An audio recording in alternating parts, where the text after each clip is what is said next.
today with the one and only David Bennett. Hello. Friends, David is a pianist, a composer, a YouTuber, knows an upsetting amount about music theory, and millions of people have benefited from his videos that explain very crazy topics from like complex music theory to time signatures to corporate. You've got it all. Yeah, I'm just a little obsessed with music theory. He's just a little obsessed with music theory. And some of you might be like, but Lisa, you don't love music theory. And I would say I'm learning to appreciate it. I've learned so much since David's been here with us. How many hours was your flight? He flew a long way. Oh, how many hours? Yeah. About 11, maybe? 11 hours. Yeah. He flew 11 hours to come hang out with us today. Yes, Lee, I do live. Okay, so friends, we've got a really exciting show. We're going to be diving into the most useful music theory for piano players today, but I really want you guys to have a chance to get to know David, so I thought we'd play a little game.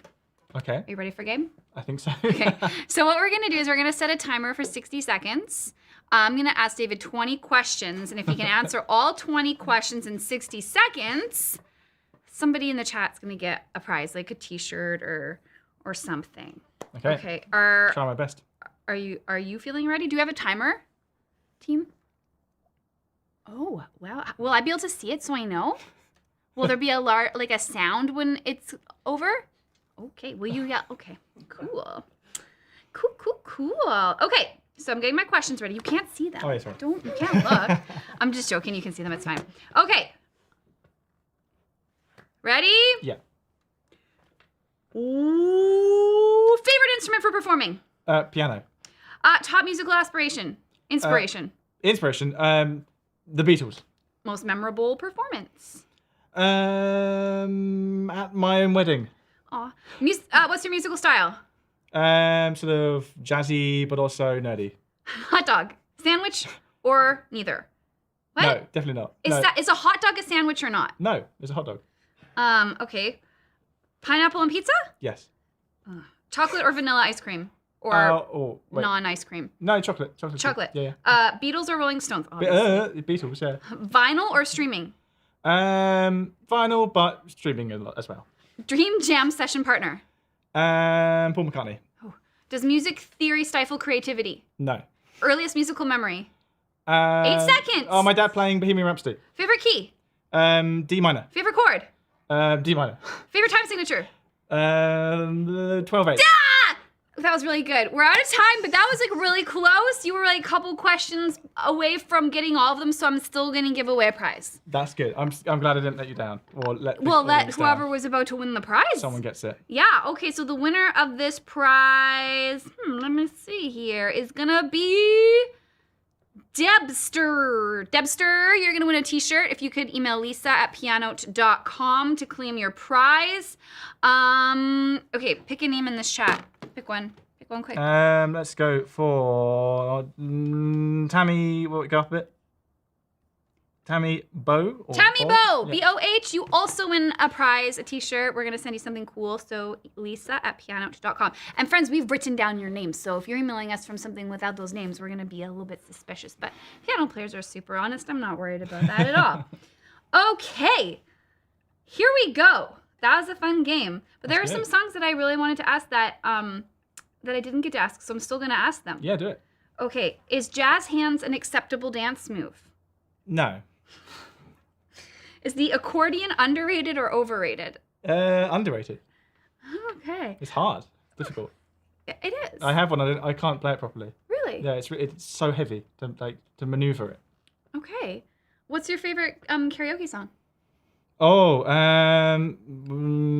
Sultans of Swing, maybe. Sultans of Swing. Let's do that. Yeah, Sultans of Swing. Okay, that's pretty cool. All right, so actually, like before we get into the most useful music theory for piano players, David's a really good piano player. Do you know most of the Beatles songs? Can you play Beatles songs on the piano? I can play various Beatles songs, not all of them. Do you know Strawberry Fields Forever? I can play some of it. Yeah?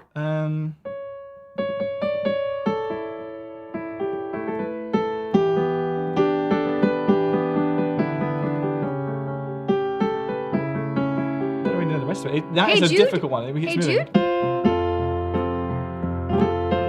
That's an easier one. Okay, guys, put Beatles songs in the chat. Put Beatles songs in there. You know, our friends here know that I'm about to say "Let It Be." Oh yeah. Can't help myself. Okay, Piano Pirate was on that. Ooh, Yesterday. That's a hard one too.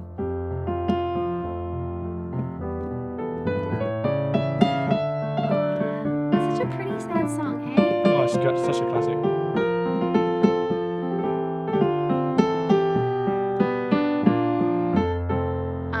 Here we go.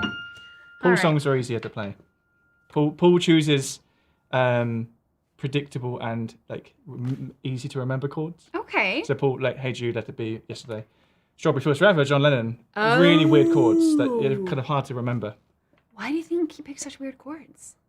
Maybe because he's actually just choosing random stuff. I think he was really good at choosing random stuff that worked. He was just like, I'm gonna do this. Yeah, he had a gift for like weaving stuff together in a really kind of unusual, unpredictable way. What's your favorite song that he wrote on? Strawberry Fields. Yeah? Strawberry Fields is my favorite song of all time. Oh, of all time? Yeah. Oh, why?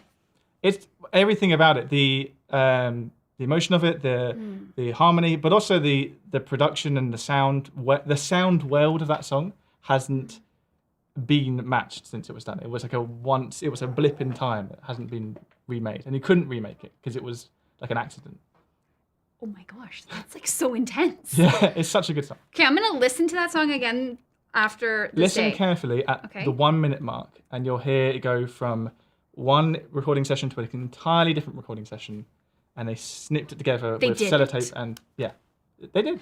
And it's been they adjusted the speed to make the tempos and the keys match in a way that it would work. Because John Lennon was like, I like the first bit of that take, and I like the second bit of that take. Make it work, and they did. Wild card. I love that. Okay, so we've got our Beatles fans in the chat already having opinions, and I think that's amazing. Friends, we're going to learn so much in this little hour that we have together, and I'm really, really, really, really excited about it. So I really wanted you guys to be able to learn from David, because like you really have studied music theory, and I've seen it. We've been filming with David for a couple of days now, and I've learned so much, and you're going to learn so much when those videos release. But we wanted to talk about 3 music theory concepts that are just really important for piano players. So the first one you gave me was how to understand chords in the keys as numbers. Yeah. What does that mean? What are you talking about? It means to think a little bit more abstract about chords. So rather than thinking C, G, A minor, F, you think 1, 5, 6, 4. Okay. And those numbers relate to the degree of the scale. So 1 is built on the 1st degree of the scale, when C is the 1. 5 is built on the 5th degree of the scale. It's the 5th note in the scale, 5th chord. The reason it's advantageous to think in those terms is that when we hear a chord progression, we're not really hearing C, G, we're hearing the movement from 1 to 5. So it will sound the same whether it's D to A, or F to C, or G to D, 1, 5. And that's what happens when you change the key of a song, is the song doesn't change, it doesn't lose its nature, because even though we're using completely different notes, we've still got the same intervals, the same scale degrees. It's 1, 5, 6, 4, no matter whether you play it in C or D or E. So it's like taking a shape on a grid and then just moving it over. Yeah, exactly. It's the shape. That is what we hear when we listen to music. Whether it's not the actual pitches, that the frequencies don't matter. It's the intervals between them, which is why if you like speed up a recording or slow it down, it's got higher and lower in pitch, but the song still sounds like the song, even though it's different notes. Okay, so somebody's asking, can every key be a major key? Huh? What do they mean? Is this a trick question? Can every key be a major key? Well, every major key can be a major key. Exactly. Yes. Okay. And just so you guys know, we'll be keeping an eye on the chat, and we'll get to as many of these questions or answers for these questions as possible. I just unplugged my ears, so now I have to plug them back in, but it's okay. Okay. And Jacob, we will be talking about improv today. That's one of the music theory things I think that's on our list, or some aspect of it anyways. Okay, so being able to relate chords to numbers. So I think most of our audience, especially if you're a piano member, you're pretty familiar with the 1, 5, 6, 4 progression using numbers.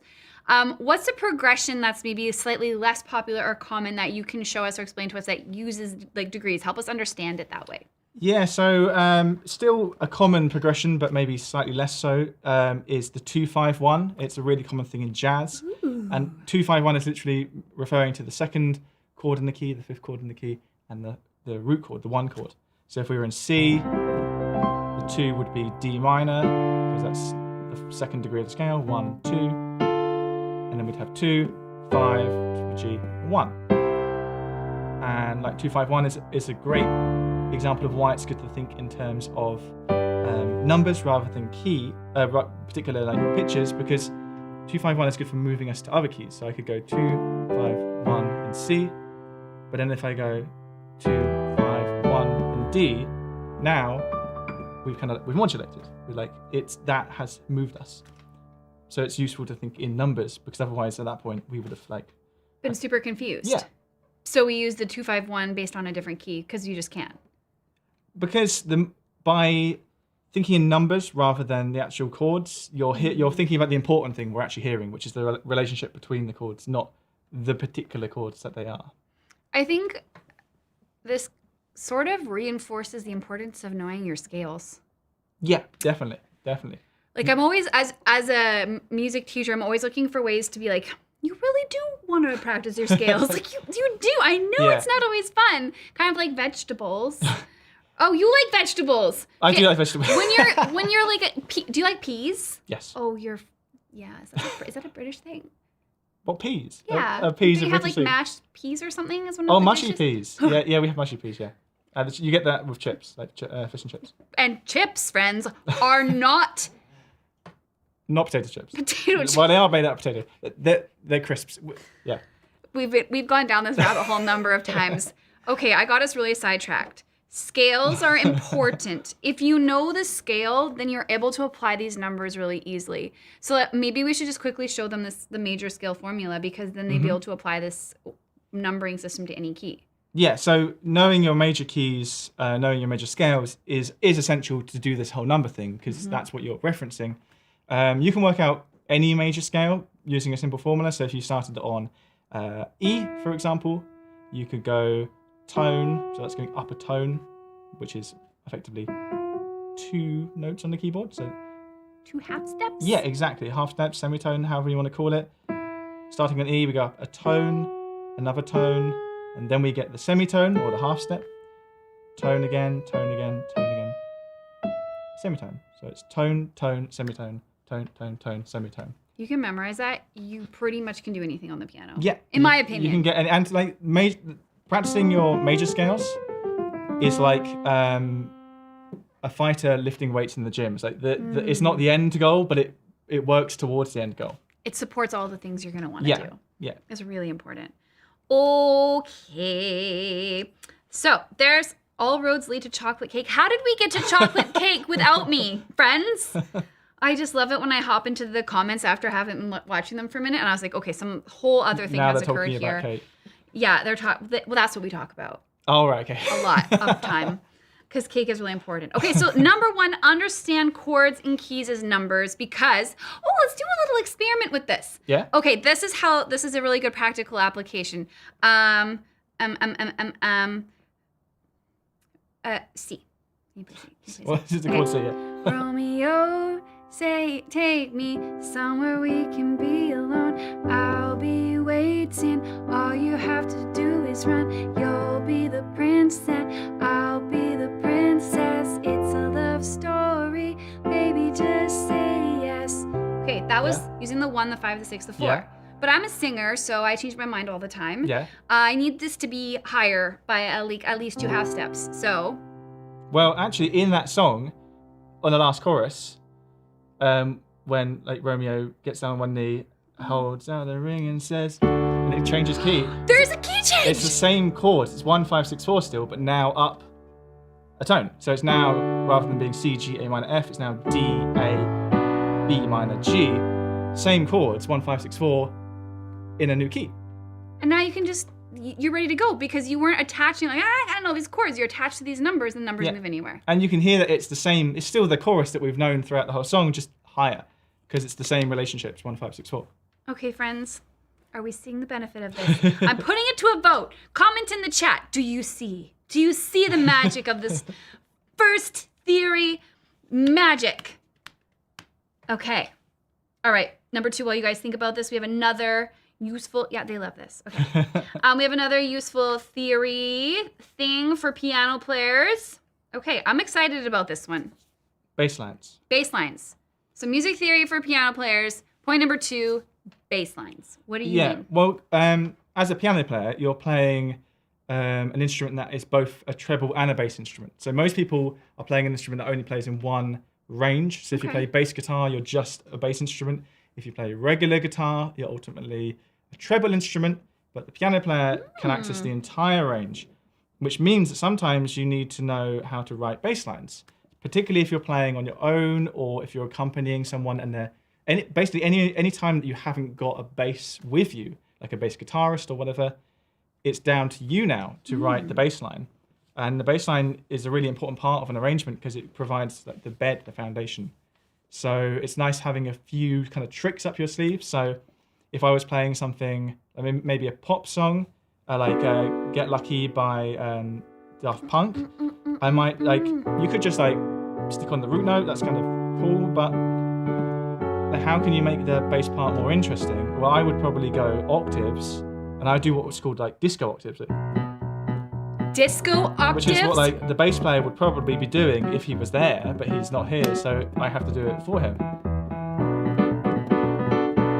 And it holds down the whole thing. This is making me so happy. And it's like, it's just the foundation. It's just like the root note, and then the root note up an octave, and repeat. Disco octaves. And it just suddenly takes your performance and makes it sound like, okay, now there's a bass player, and now there's also this guy up here. It's like fleshed it out more. You're a band now. Yeah, exactly, yeah. Okay, so give me another bass line. So if I was doing something like, maybe like a rock and roll, an Elvis Presley song, something like that, you want more of like a walking bass line. And there's lots of walking bass like formulas people use. I like to do one where it's the chord you're going to play plus the sixth. So if I was going to do like a 12-bar blues in C, my left hand would be on a C chord plus the sixth, so like A above. Okay. And then I would walk up and down it like this. Just going up like an arpeggio.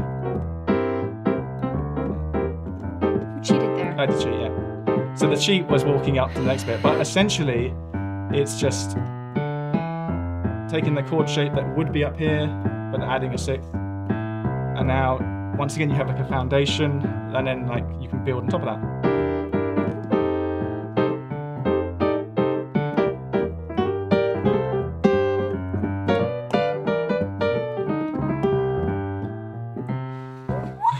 Okay, 1, 3, 5, 6. Yeah.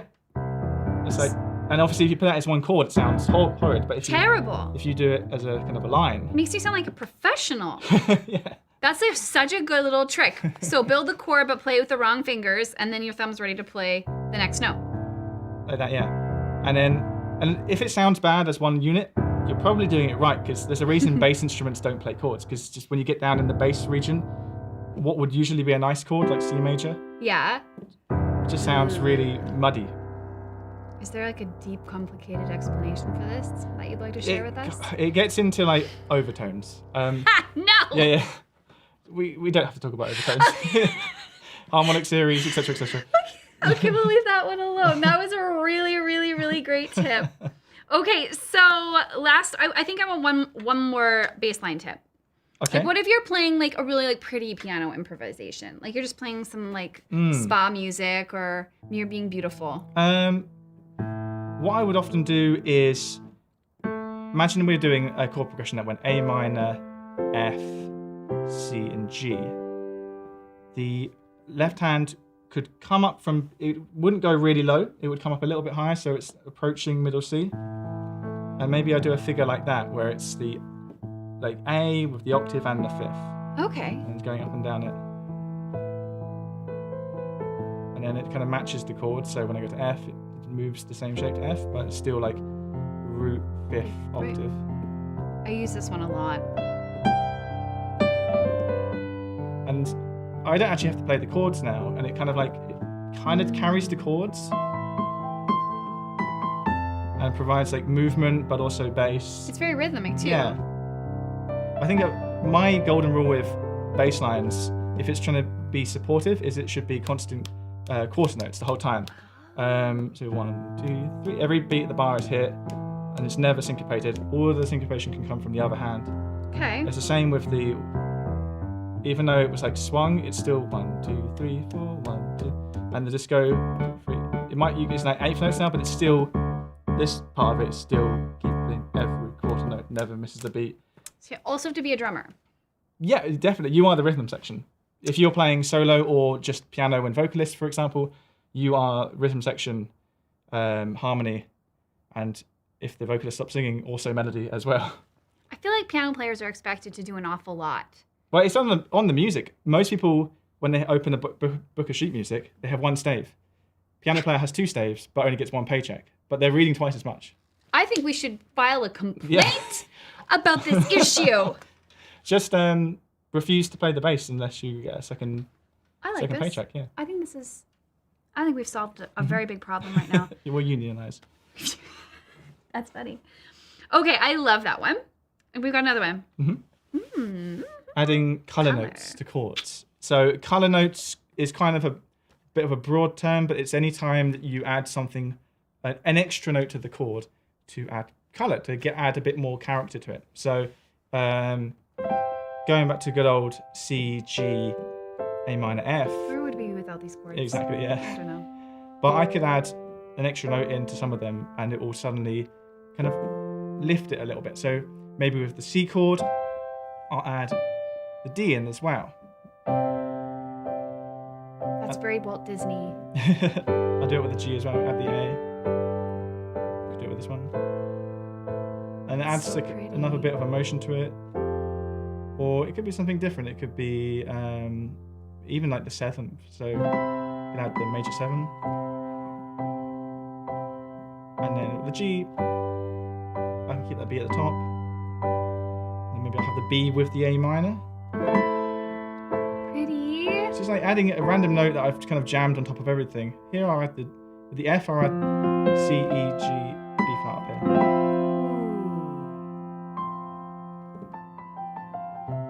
It's just adding extra little notes to the chord, and you don't really have to think about it too much. You can just add any note from the scale. So we're in C, so the white notes of the scale, right? The white notes of the C major scale. Okay. So if I just chose a note from the scale that's not already in my chord, like I chose D before, maybe I'll choose A this time, just kept it in every chord. It's probably going to sound good? It can't sound too bad because it's in the key, so it's reasonably foolproof. This sounds gorgeous. It just kind of bonds all the chords together with this consistent note. I feel like in a way it's like educated key mashing. Yeah. But knowing your scale, knowing the key you're in, enables you to, kind of like key mash, add a random note, knowing it couldn't sound that bad because you're in the key. Like, there's only so much that can go wrong if you stay in the key. Friends, there's only so much that can go wrong when you stay in the key. This is why we need to know the key. Yeah. This is important. I really love that. I think one of the things that I experience a lot is like a fear that I'm going to play something that's going to be bad or wrong or sound terrible. And especially when you're just learning to improvise for the first time, or you're exploring chording and you're like finally left your sheet music and you're like, oh my gosh, this world is so scary. To know that there's a place you can go that's a very safe space to like add notes and it's probably going to sound okay and you won't embarrass yourself. It's a good feeling. Yeah, and well, if you know your major key, maybe we're in C.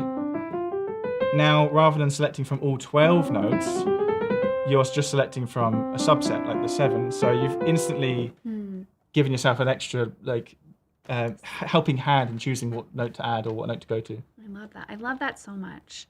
Okay, so we've got, that was like 3 pretty solid tips for music theory for piano players. I just got distracted by the chat. They're talking about the Nord.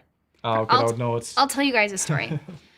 Pianote now has a Nord, and we have David Bennett to thank because we had to bring in a Nord for David because that's what he plays on. And I was sound just like a diva when you say it like that. well, we always, whenever we bring guests in, we want to have the instrument that they're used to playing. Yeah, well, I do like Nords. Available for them. And then I was like, oh, I guess we should probably just have to have one. I guess we'll have to buy one. Shoot. So then we have one, and I don't understand. I look at this and I'm just like, like the control panel bit? Yeah, it's too much. Like what?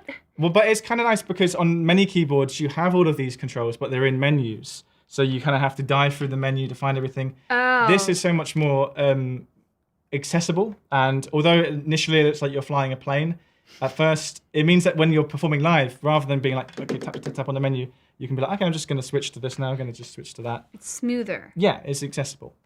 Okay, I'm not going to complain. And Nords just sound like beautiful. They have such a good example of the piano. I was pretty impressed when I first heard the sounds. They do sound so sweet. Okay, we're gonna take a couple of questions and then we're gonna bring Kevin in. Give the Nord away. No, we're not giving the Nord away. That's not happening. Forget about it. Okay. So we've played a little bit with some music theory tips and some really good ones. And one of the questions that was coming up in the chat earlier was like how to improvise. Yeah. So how could you integrate what we've just learned, those 3 pieces of advice, and help somebody feel safe improvising using that information?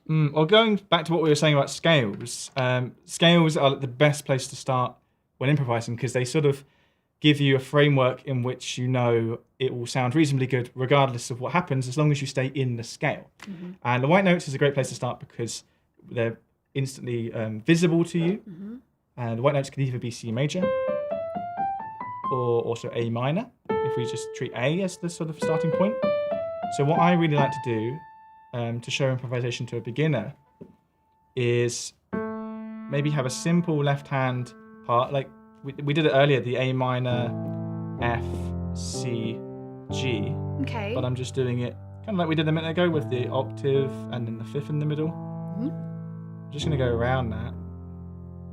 And then the right hand can play any white note. So you know that you have sort of this framework, this like, it can't go wrong as long as it's a white note.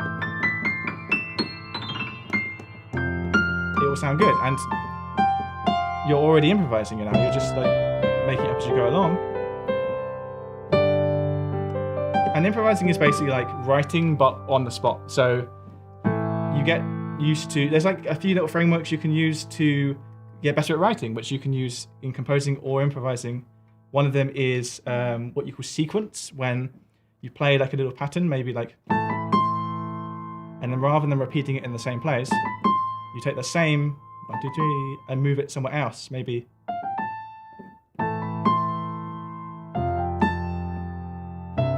It's one idea, but because the idea is moving, it sounds intentional, it sounds melodic, and like our ears can hear the kind of logic in there, like the relationship between each set of notes, rather than just random notes, which wouldn't sound bad, but it wouldn't sound melodic. As put together. I feel like I hear that a lot in things like Einaudi or Yaruma. Like you hear a theme and then it moves around and it develops, changes, and then it comes back. And but it's tied to some sort of, it's not like random. I think people think when someone takes a solo or they're improvising that they're hitting random notes. Mm-hmm. But that would be like saying when you speak, you're just saying random words. That you're, like speaking is a really good analogy for improvising because the conversation we're having now isn't planned, but it makes sense and we know in the moment what we want to express, and hopefully as we say the words, the meaning comes through.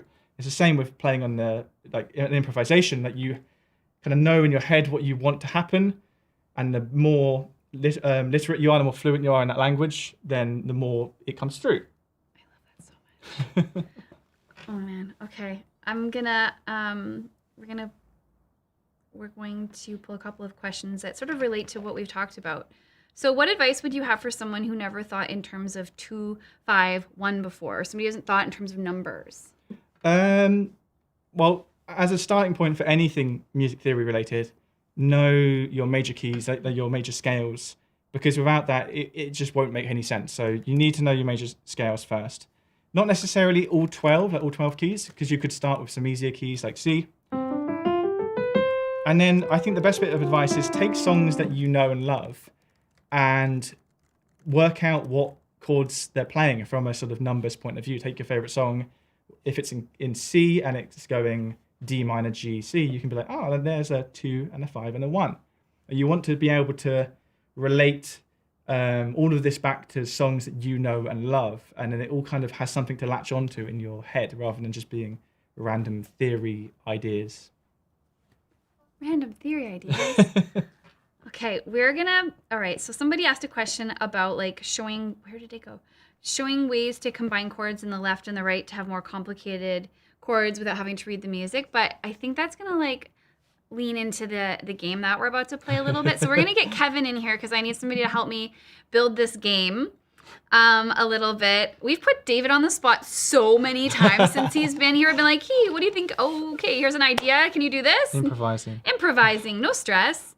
Okay, so Kevin's on his way in, but this is gonna be a group effort. So friends in the chat, I really, really need you to help. You're gonna participate in this. Okay, Kevin's here. Kevin's just gonna get set up. Where would we be without Kevin? And then you guys are gonna, yeah, okay, I'm so excited. All right, okay.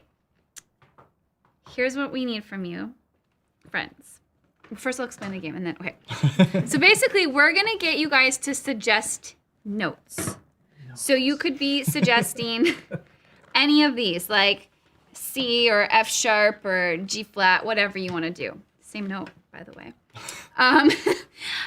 So we're gonna pick some suggestions. We're gonna get a random selection of notes. Oh, Kevin's almost there. Are you feeling good? I'm feeling good. I'm feeling great. And then David has to build chords underneath those notes. Okay. You have to build chords and make something pretty.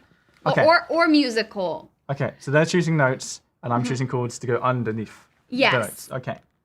Did I get this right, Kevin? Yes. Okay, I'm gonna also write down the names of the suggestions as we go. Okay, hold on. One second. Are you guys ready? Okay, so I want you guys to start throwing suggestions into the chat. Okay, we have B flat. It's a good note. Good note. Good start. We have F sharp. Okay. We have E. Oh dear. Give me. Yeah. Kevin's like, no, Kevin, we can't cheat on the game. And then C, add 9. That's not That's not a note, that's a chord. They got me. Shoot. At least you didn't get an H. Hopefully it's Locrian. What? Don't you have a video on the H note? Yeah. Central Europe has an H note. So if you're No. watching from Germany or like Czechia, Poland, you've got an H note, which I'm sure you already knew. That's crazy. Where is it? It's B natural, just to add confusion. And then that's B, which is B flat, but to them it's B. It's history. It's a dense history. I have a video on it, go watch that. We're not explaining it now. We're not explaining this. Yeah, someone in the chat knew. H equals B. No. H equals B. There you go. D flat. D flat, okay. Okay. Okay, there's our Nice. 4. All right. Do we want 4 or 6? Is 4 good? We can add. Let's start with 4. Okay, so and you want me to do it in the same order? I want.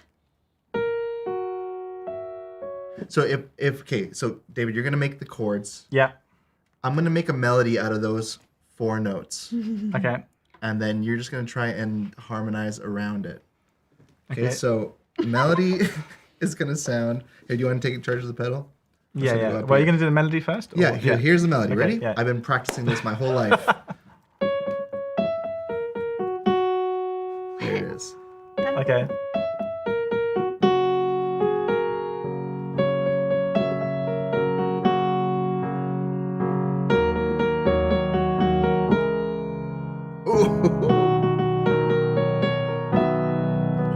I got a result. Yeah, there's a blue note in there.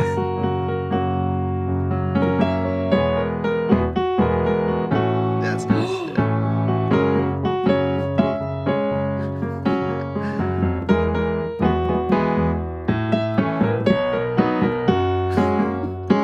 I want more. I'm gonna add in D As a note. as a note.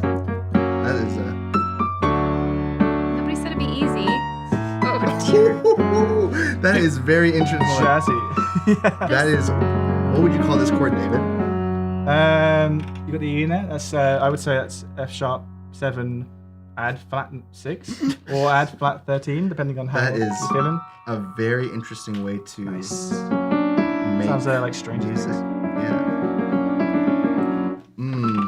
Well, that It was a- pretty there for a moment. For a moment, yeah. For a was- moment, we had a hit record, and then it went. The actual melody was based around the dominant 7 chord, which was Oh, that's interesting. cool. So had a kind of bluesy flavor. yeah, because the notes that we were given made F#7, which Yeah. was Just by chance, yeah. just by chance. But then to actually make a melody just using the 4 notes proved more challenging than I thought it would.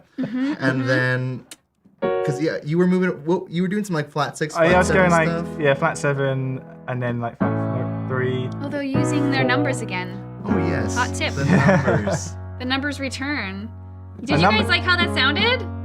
I was pleasantly surprised. Martin says you're spoiling the next Nintendo game melody. That's so amazing. Okay, all right. I think we need to take another pass at that game, but I want to add some more rules. Okay. Yikes. Okay.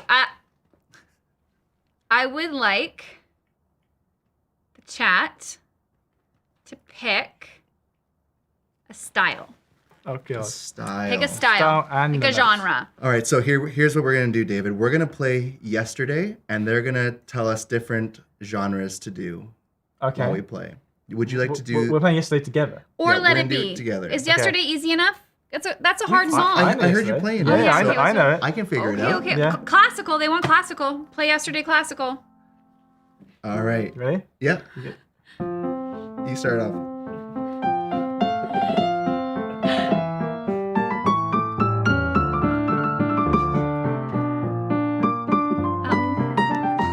Flamenco. I don't really know what that would sound like. Or it'd be like some flat 2s or something. I'm not sure how well it fits Yeah. in flamenco. Okay. Could we do it as blues? Like it's sort of a swing to it. Dun, dun, dun. Here, 2, 3, 4. What is happening?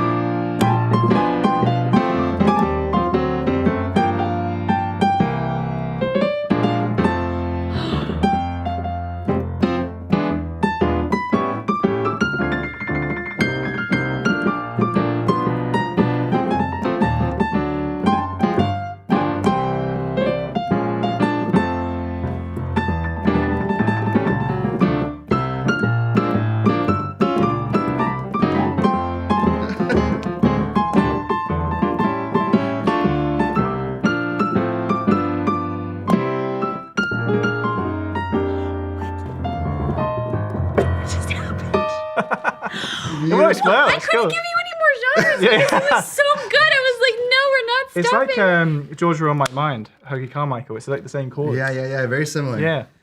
That was pretty cool. Okay, well, can we just play like the original for a second? Now I gotta. You want to play the Like the- original? like the- Do you just want to go back to just do like you need ball- to... do the most emotional ballad version of Yesterday that you can possibly do. Ready?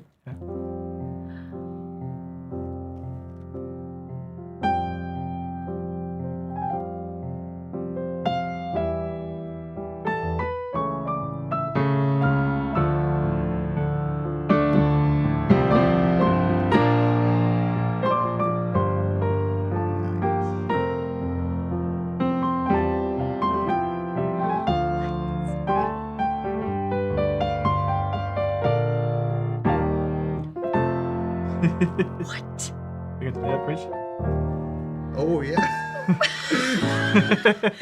my gosh, I think that was so fun. There it is. All right, everybody absolutely loved it. Okay, before we move on from that, I really have to know, like, you guys did, like, you did this little, like, walk down thing. Maybe it was a slash chord in there and the beautiful one that was, like, stunningly gorgeous. What did you do? Oh,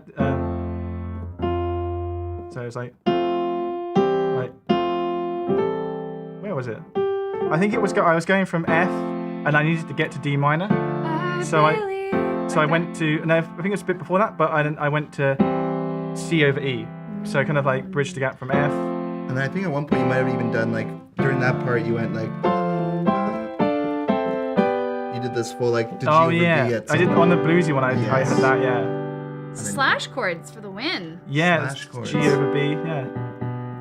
And then resolved to like B flat, and then you did this cool like side Oh yeah, and then I had the E flat. E flat. Oh, flat 7 to the 1. Yeah. So The flat 7 that's my favorite. to the 1. My favorite thing is when you think it's going to, you think you're going to go resolve, and you think you're going to the 1, but you go somewhere else instead,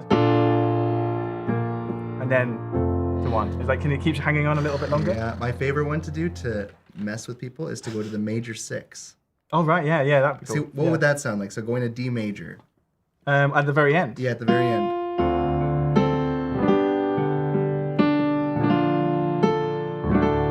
Whoa. That was a Jesus Molina trick. We Yeah. just went to Major So Town. it's like suddenly new hope in the room. Yeah, New Hope. Everybody wants to know if you can play Rush E. I can't play Russian. I can do the first bit. There, I did it. Speed test. Speed test. Okay, Kevin, can you do it faster? Is that that Billy I Joel don't song? think so. Okay. Oh, that's pretty good. It gets to a point when the Nord starts to let you down, though. You need a physical hammer in there. No, don't let us down, Nord. Don't let us down. Okay, we're gonna take a couple more questions before we get a few more performances from these two because that was like super enjoyable. Okay. Aussie Peter wants a little treat, like 80 piano intros Oh, in that's one a take. video I did. What? That's you got to go to David's channel to watch that. Yeah, that is no longer in my memory. That It's was, gone. Yeah.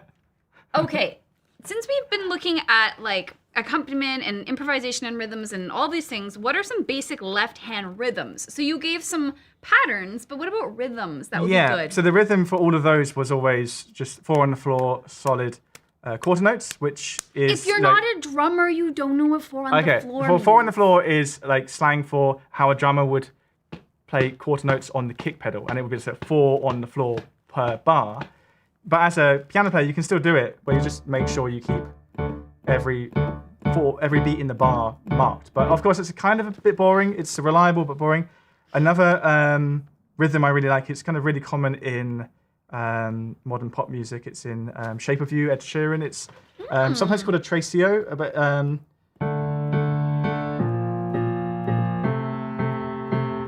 you can kind of, it's like 2 dotted quarter notes and then a regular quarter note. So you can almost think of it like 1 2 3 1 2 3 1 2 1 2 3 1 2 3 1 2. Oh. Or like All of Me by John Legend. yeah. How's that song go? Yeah, F minor, D flat. Yeah, that rhythm, yeah. And that provides like a really nice foundation as well, and you can keep that going.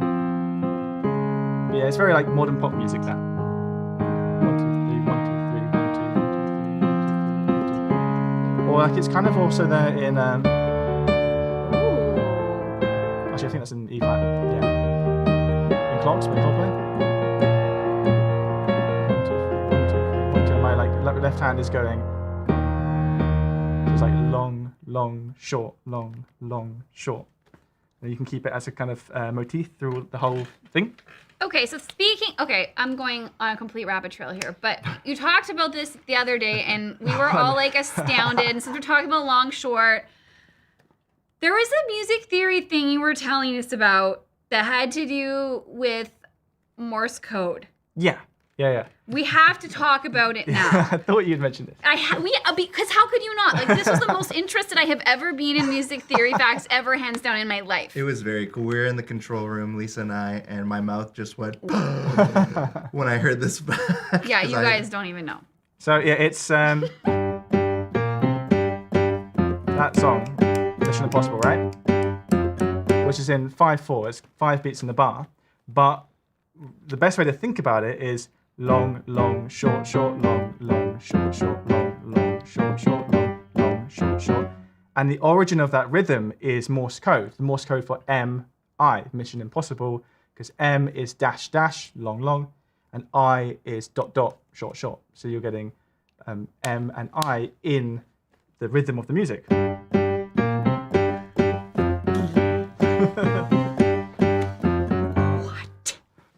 Like, how? Yeah, it's such a good idea. Layla Schifrin, who wrote that, I don't know how he came up with that idea, but it was a stroke of genius. Like, actual genius. Yeah, everybody's like, no. But it's a fact. This is a fact. All right, last call for questions, friends, before we go to a little bit more performing.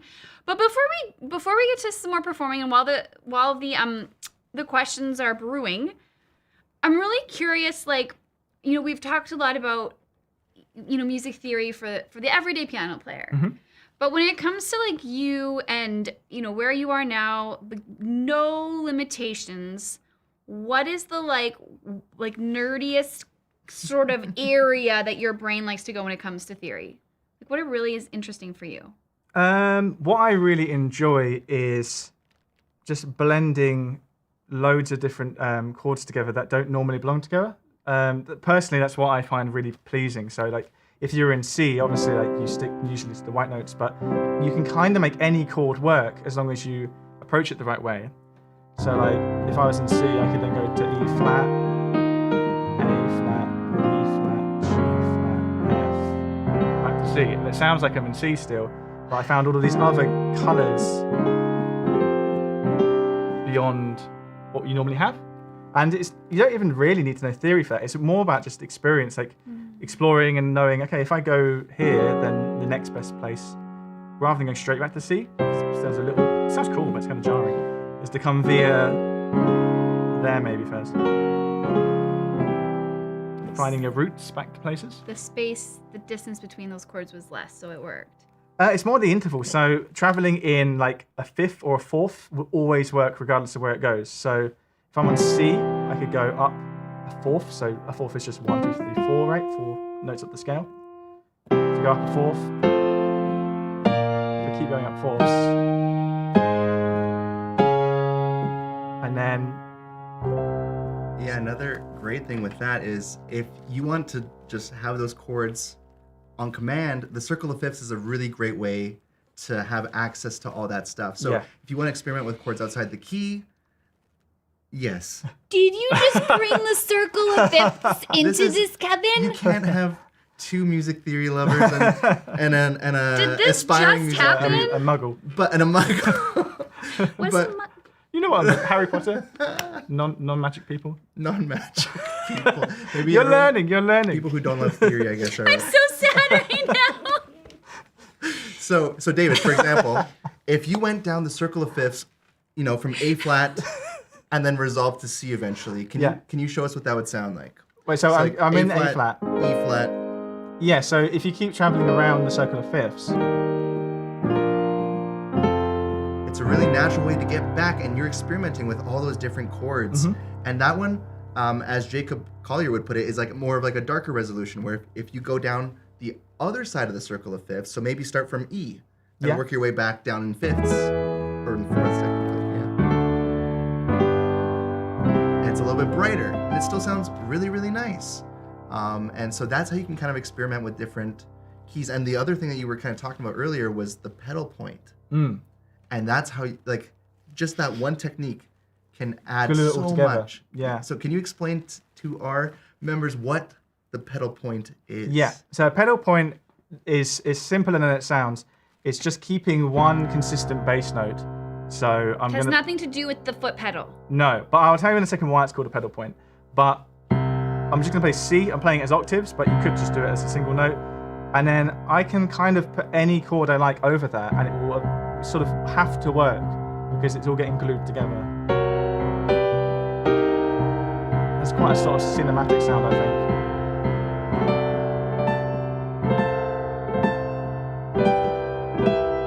And as long as I get back to C, it kind of makes sense eventually, because everything was kind of, even if they were random chords, they all had the C in common down here to act as a bit of a glue, as like an anchor. So David, could you show us an example of a song, I don't know, maybe one by a guy named Van Halen, that uses said pedal point? Yeah, so C again actually. What?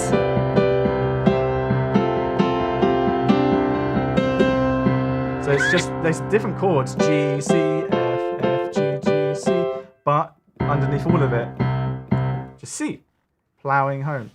That's so fun! But it's called a pedal point from organ music, like pipe organ music. A pipe organ has keyboards, but it also has a pedal board. It has a keyboard on the floor made of pedals that you play with your feet. And quite a conventional thing to do is to hold one consistent bass note down on the pedal whilst you do other stuff over the top. So that's the pedal point. Is the pedal would be you'd be literally using a pedal to play that note. I did not know this. Okay, I've got one more question.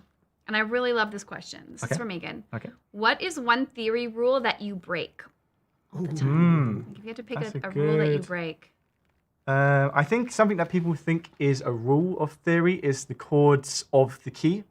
So if you're in C major, your chords of the key are C, D minor, E minor, F, G, A minor, B diminished, C. And they're the ones that are in the key. And yeah, a lot of songs just stick to them, but most songs will actually throw in stuff from beyond the key. So you could be in C, staying with all of your like normal chords, and then I might just throw in a B flat chord. It's technically not in the key, but it works, and it works really well. And it's less of a breaking a rule. It's more that people misconstrue theory as some sort of set of rules. Well, it's more just like descriptions. It's not rules. It's this is how it is, and if you want to go there, you can go there. If you want to go here, you can go here. But it's not prescribing. It's just describing. That's nice. A quotable right there. It's not prescribing. It's just describing. I'm going to make an in theory shirt that says that. Quote from David Bennett. That's so perfect. So then, this is actually a question we've been getting a lot recently because we're a lot of our members are in the middle of a blues challenge, and in the blues, the seventh chord is always a seventh chord. It's like G7 and then C7, D7, for example. So why are they all dominant? And would you use a different scale then? Yeah, that's a really good. The blues is a really interesting one because there's so many elements of the blues that don't seem to match with music theory. And the main reason for that is the origin of music theory. The Western music theory is written to describe Western classical music, like Mozart and Beethoven and Bach, and they never would have put a dominant 7 on the one chord. It just wouldn't have worked. But that sound. Blues is from a completely different world, and therefore it doesn't fit in that framework, which is why it's kind of important to remember that theory isn't rules, it's just description. And it happens to be that traditional theory described classical music, not blues. Speaking of the blues, somebody was asking about the pentatonic scale. Right. I feel like we can tie this all. I feel like this is a good tied all together moment as we get to the end of our time together. Numbers and chords. Blues scale uses the 1, the 4, and the 5, not the scale, the chord progression. Okay, so what key would you like to do this blues in, guys? I don't mind. You pick. G. Key of G. Love it. Okay, don't answer this question. Okay. What chords do you need to play the blues in the key of G? And go. This is a test. It's a test for the members. This is a test. Friends? My 30-day blues members should know this. Yeah. If you're taking 30-day blues, you've been doing this all month. I'm waiting for this to come up in the chat, but there's a slight we got a slight delay. Delay between us and the thing. So come on. Maybe they don't know. Oh, they know. They know. Oh, they know. What three coming. chords in the key of G make up the blues? Here they come. Do we see if we got there's a lot of good answers there. G? Yes. Yes. That's the 1, because the first note. Yeah. C? That's the 4th one. Yeah. Yes. Yeah. And D, because that's the 5. Yeah, you got it. Okay, cool. All right, so we got our numbers. And then somebody was asking about the pentatonic scale. I think we can pull the scale into the blues, right? Okay, how do we do that? The pentatonic scale it's like a simpler version of the major or minor form, but a major or minor scale. But in G, especially if it was blues, I would do G minor pentatonic, which would be G, B flat, C, D, and F, and then we get back to G again. And it's kind of like a really foolproof scale, which you can just throw that over any of the chords we just had, G, C, and D, and it will work. So over the G, and over the C, and over the D. And what's so cool about the blues is even though I've got an F sharp down here, the F natural still works, because that is the blues, is that grit, Tension. rub between those two.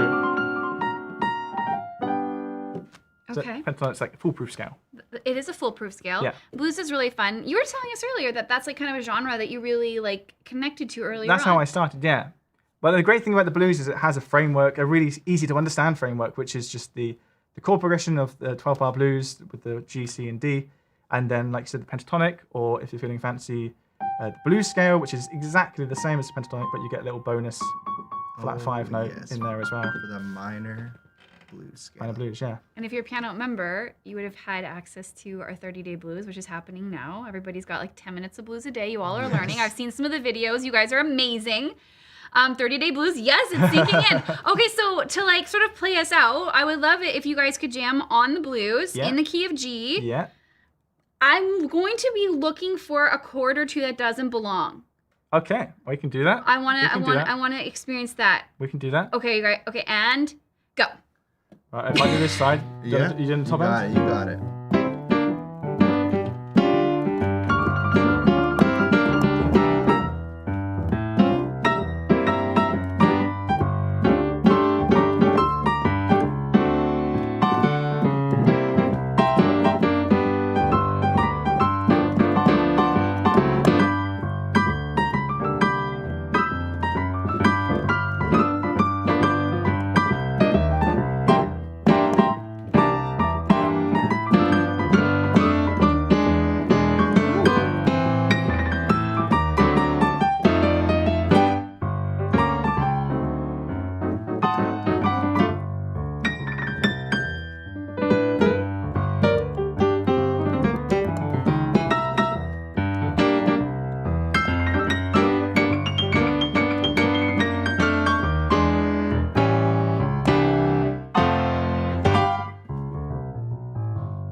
That was so fun. Oh, I got the subversing chords. They sounded so good. Friends, this is really just the beginning. We filmed some really exciting videos with David that will be releasing on Pianote soon. But if you haven't already checked him out on his YouTube channel, please go show some support there. He's got some really incredible videos that I just know that you're going to love. So go, it's David Bennett. Piano. This is a piano. Oh my gosh. David Bennett. You say it. David Bennett Piano. Go find that. Check him out on YouTube, especially if you are interested in theory. He breaks it down in the most accessible way possible for you to learn in all of his videos. And we have a lot of great videos from David as well coming up through our piano channel, coming up real soon. Yes. And yes, very, very excited for those. So go build some chord progressions using what you've learned today. Go improvise, go explore the piano, have fun, and we'll see you next time.